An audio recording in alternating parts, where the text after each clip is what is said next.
Histoire des femmes. L'histoire des femmes est une branche de l'histoire consacrée à l'étude des femmes en tant que groupe social, apparu les années 1970 et étroitement liée aux luttes féministes.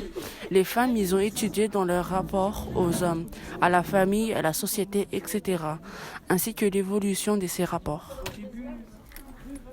Les droits des femmes, droit naturel, droit au travail, droit à un revenu égal, droit de vote, droit de propriété et autres droits fonciers, droit à la liberté de mouvement, droit à l'éducation, droit à la sécurité, droit à l'avortement.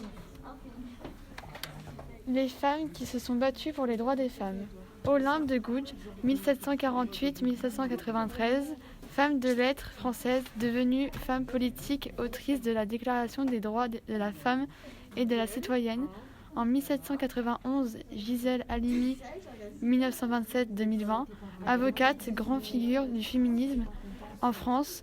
Claire Lacombe, militante féministe de la Révolution française. Les droits des femmes en France. Prévention et lutte contre les violences sexistes et sexuelles, égalité professionnelle et autonomie économique des femmes. L'accès à la santé, aux droits sociaux et politiques, culture de l'égalité pour la jeunesse. Place des femmes dans les médias, la culture, le sport.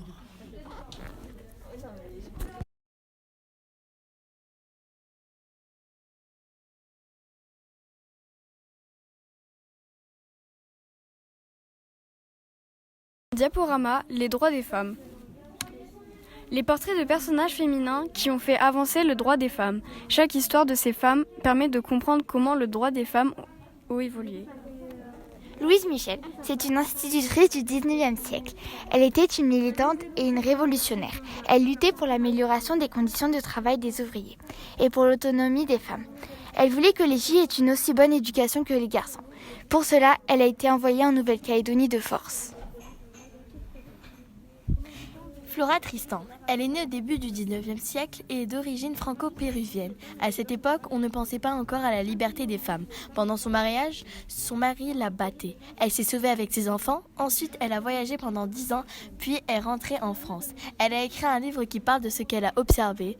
Ensuite, elle a écrit un deuxième livre pour demander qu'on s'occupe des femmes seules et pour avoir le droit de divorcer. Elle est morte jeune à 41 ans car elle avait été blessée par son mari et avait du mal à respirer. Rosa Parks, elle est née au XXe siècle aux États-Unis. Elle est célèbre car c'était une militante pour les droits des Noirs, les droits civiques. Elle voulait que les Noirs aient les mêmes droits que les Blancs. Elle a vécu la ségrégation, séparation des Noirs et des Blancs. Un jour, elle s'est assise à une place dans un bus et a refusé de la laisser à un Blanc. Elle était couturière et elle s'est battue pour que les femmes noires fassent des études. Histoire du droit des femmes. Depuis l'Antiquité, les femmes devaient accepter que les hommes étaient supérieurs. Le père ou le mari décidait des choix pour la femme. Elle n'avait pas le droit de voter, par exemple. En 1944, elles ont pu enfin voter aux élections. Ensuite, le rôle des femmes a évolué. Elles ont pu faire le même travail que les hommes. Par exemple, pendant la guerre, elles étaient infirmières sur le front. Être une femme aujourd'hui. Aujourd'hui, une femme, elle doit pouvoir choisir sa vie, affirmer ses préférences et ses opinions, librement. C'est aussi pouvoir avoir une vie personnelle et professionnelle si on le souhaite. Malgré la Déclaration des droits de l'homme et du citoyen en 1789, certains hommes pensent que les femmes sont inférieures à eux et sont associées à de nombreux stéréotypes. Par exemple, les femmes doivent faire les tâches domestiques.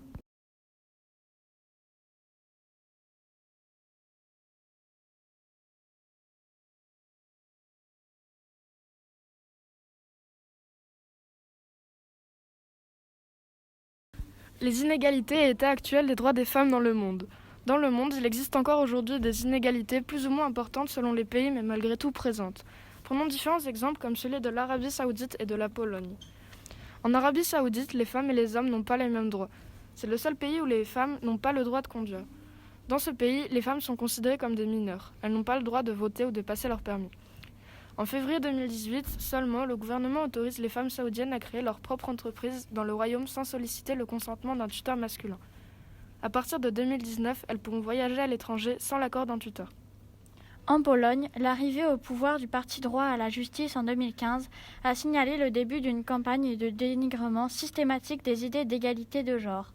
La dénonciation de l'idéologie du genre par les ténors du PiS relayée par l'Église catholique de Pologne, s'est accompagnée de campagnes récurrentes de soutien aux valeurs traditionnelles de la famille. Cela s'est traduit par exemple par la transformation des cours d'éducation sexuelle dans les écoles en 2016, rebaptisé cours de préparation à la vie de famille, conduit par les enseignants en religion. Résultat de ces campagnes, toutes les associations de défense des femmes, notamment celles prenant en charge les victimes de violences domestiques, ont vu leurs subventions systématiquement amputées, voire purement et simplement annulées. Ministres, députés et hauts fonctionnaires gouvernementaux affiliés au PIS ont par ailleurs minimisé ce problème de violence conjugale en indiquant par exemple que celle-ci ne pouvait pas avoir lieu dans des familles aimantes et normales. Au chapitre de la dénonciation de l'égalité, le PIS a également réintroduit une différenciation quant à l'âge légal du départ à la retraite. Il est dorénavant de 65 ans pour les hommes, 60 ans pour les femmes. Une différence dénoncée par l'Union européenne, mais qui demeure dans le droit polonais. Il n'y a pas à s'en étonner pour le PIS, semble-t-il. La place de la femme est avant tout à la maison dans un rôle domestique et d'éducation des enfants. Le gouvernement PIS a par ailleurs tenté d'interdire tout droit à l'avortement.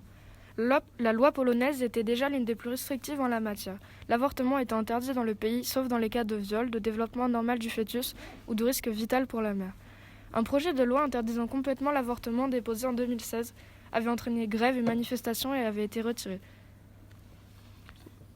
Vous avez pu voir quelques exemples d'inégalités dans ces deux pays, voir qu'en 2018 seulement, en Arabie Saoudite, les femmes ont le droit d'avoir le permis de conduire et en 2019, le droit de vote. C'est tout de même très tard après la France qui, elle, a obtenu le droit de vote pour les femmes en 1944 et en 1893 pour le permis de conduire. Quelques exemples en Europe. En Pologne, l'IVG est permise uniquement dans les cas de viol, d'inceste et de malformation fœtale grave. Le pays a autorisé l'avortement jusqu'en 1997. Un projet de loi est en cours d'examen pour interdire l'avortement en cas de malformation du fœtus. Chypre suit les mêmes règles, l'IVG n'étant autorisée qu'en cas de problèmes médicaux, de viol ou de malformation du fœtus. En Andorre, l'avortement est interdit, sauf s'il y a un vrai risque pour la santé de la femme. À Malte, en revanche, l'avortement est strictement interdit, quelle que soit la situation. Dans tous ces pays, les peines encourues peuvent aller jusqu'à 3 ans de prison pour la femme et le médecin qui a pratiqué l'IVG, en Pologne ou à Malte par exemple. Au Royaume-Uni, l'avortement est légal depuis 50 ans, sauf en Irlande du Nord, qui ne permet une intervention médicale qu'en cas de danger pour la vie de la femme enceinte. Partout à travers le monde, des inégalités entre les femmes et les hommes, ainsi que des situations de subordination des femmes envers les hommes perdurent. L'égalité est un droit humain fondamental, et pourtant les femmes d'aucune société ne bénéficient des mêmes droits que les hommes, et ce, aujourd'hui encore en 2022.